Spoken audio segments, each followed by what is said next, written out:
Chapitre 4.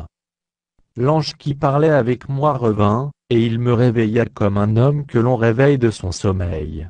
Il me dit: Que vois-tu?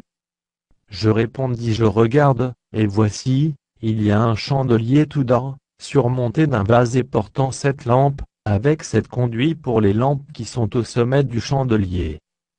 Et il y a près de lui 2 oliviers, l'un à la droite du vase, et l'autre à sa gauche.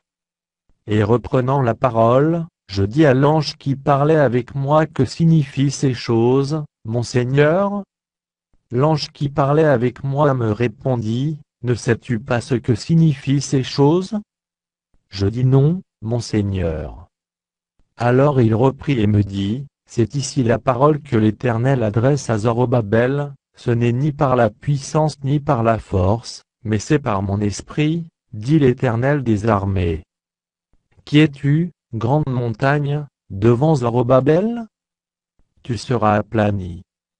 Il posera la pierre principale au milieu des acclamations: grâce, grâce pour elle. La parole de l'Éternel me fut adressée, en ces mots. Les mains de Zorobabel ont fondé cette maison, et ses mains l'achèveront, et tu sauras que l'Éternel des armées m'a envoyé vers vous. Car ceux qui méprisaient le jour des faibles commencements, se réjouiront en voyant le niveau dans la main de Zorobabel. Ces 7 sont les yeux de l'Éternel, qui parcourent toute la terre. Je pris la parole et je lui dis: Que signifient ces 2 oliviers, à la droite du chandelier et à sa gauche?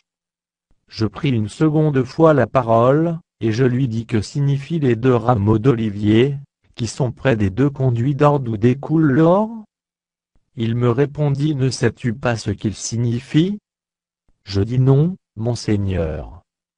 Et il dit: Ce sont les 2 oins, qui se tiennent devant le Seigneur de toute la terre.